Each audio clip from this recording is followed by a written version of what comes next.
شام کے 5 بجے ہیں۔ السلام علیکم، یہ ریڈیو پاکستان ہے۔ عمرانہ ناہید سے خبریں سنیے۔ پہلے اہم خبروں کا خلاصہ۔ نگران وزیراعظم نے ماحولیاتی تبدیلی کے مسائل سے نمٹنے کے لیے عالمی سطح پر اتفاق رائے کی ضرورت پر زور دیا ہے۔ پاکستان اور سعودی عرب خلیج تعاون کونسل کے ساتھ آزادانہ تجارتی معاہدے کے لیے سرمایہ کاری کے طریقہ کار پر متفق ہو گئے ہیں۔ دفتر خارجہ نے واضح کیا ہے کہ پاکستان اور امریکہ کے درمیان مختلف معاملات پر مذاکرات کا سلسلہ جاری ہے۔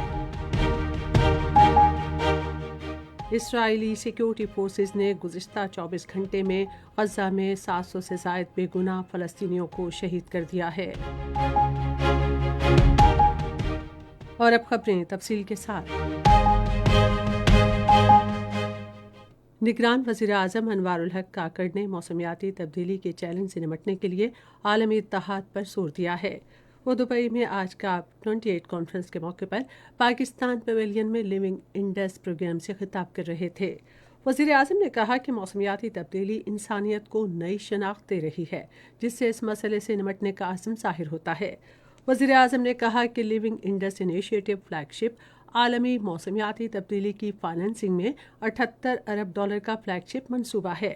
انہوں نے کہا کہ منصوبہ مستقبل میں سیلاب اور خشک سالی کے اثرات کو کم کرنے کے لیے پاکستانی کاوشوں میں مرکزی حیثیت رکھتا ہے۔ انوار الحق کاکڑ نے کہا کہ اس سے نہ صرف لاکھوں پاکستانیوں کا فائدہ ہوگا بلکہ یہ عالمی سطح پر ماحولیاتی حدت کے لیے ایک نمونے کے طور پر بھی کام کرے گا۔ نگران وزیر اعظم انوار الحق کاکڑ نے اس عزم کا اظہار کیا ہے کہ سماج دشمن عناصر کو گلگت بلتستان کا امن سبوتاژ کرنے کی اجازت نہیں دی جائے گی۔ انہوں نے ایک بیان میں اجلاس میں بس پر فائرنگ کے واقعے کی شدید مذمت بھی کی۔ وزیر اعظم نے کہا کہ ملک سے دہشت گردی کے مکمل خاتمے تک اس ناسور کے خلاف جنگ جاری رہے گی۔ انہوں نے واقعے میں شہید ہونے والے شہریوں کے لواحقین سے افسوس اور متاثرہ خاندانوں سے ہمدردی کا اظہار کیا۔ انہوں نے کہا کہ نہتے شہریوں کو نشانہ بنانے سے ثابت ہوتا ہے کہ دہشت گرد بزدل ہیں۔ پاکستان اور سعودی عرب کے درمیان خلیج تعاون کونسل کے ساتھ آزادانہ تجارتی معاہدے کی توثیق کی راہ ہموار کرنے کے لیے سرمایہ کاری کے طریقہ کار پر اتفاق رائے ہو گیا ہے۔ نگران وزیر اطلاعات و نشریات مرتضیٰ سولنگی نے سماجی رابطے کی ویب سائٹ ایکس پر ایک بیان میں کہا کہ معاہدہ گزشتہ 19 سال سے التوا کا شکار تھا۔ انہوں نے امید ظاہر کی کہ اگر معاہدہ ہو گیا تو یہ تجارت اور سرمایہ کاری کے حوالے سے خلیج تعاون کونسل کا پاکستان کے ساتھ گزشتہ 15 برس میں پہلا معاہدہ ہوگا۔ پاکستان اور امریکہ کے درمیان مختلف معاملات پر بات چیت کا سلسلہ جاری ہے۔ دفتر خارجہ کی ترجمان ممتاز ارا بلوچ نے صحافیوں کے سوالات کے جواب میں کہا کہ اس تناظر میں آئندہ دنوں میں متعدد دورے ہوں گے۔ امریکی نائب وزیر خارجہ برائے آبادی، مہاجرین اور نقل مکانی جولیٹا ویلس نوئس کل 3 روزہ دورے پر پاکستان پہنچ رہی ہیں، جبکہ افغانستان کے بارے میں امریکی خصوصی نمائندے ٹام ویسٹ جمعرات کے دن اسلام آباد آئیں گے۔ امریکی اول نائب وزیر خارجہ ایلزبتھ ہاس بھی اس مہینے کی 9 تاریخ کو پاکستان کا دورہ کریں گی۔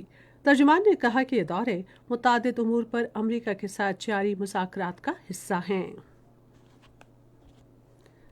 افغانیوں سمیت غیر قانونی طور پر پاکستان میں مقیم غیر ملکی باشندوں کی اپنے ملکوں کو باعزت واپسی کا سلسلہ جاری ہے۔ گزشتہ روز 2597 افغان باشندے اپنے ملک واپس چلے گئے۔ اب تک 4,04,909 غیر قانونی طور پر مقیم افغان باشندے افغانستان واپس جا چکے ہیں۔ پناہ گزینوں کے لیے اقوام متحدہ کے ہائی کمشنر کی نمائندہ فلپا کونڈلر نے آج لاہور میں نگران وزیر اعلیٰ پنجاب محسن نقوی سے ملاقات کی۔ ملاقات میں غیر قانونی طور پر مقیم غیر ملکیوں کے انخلاء کے حوالے سے امور پر تبادلہ خیال کیا گیا۔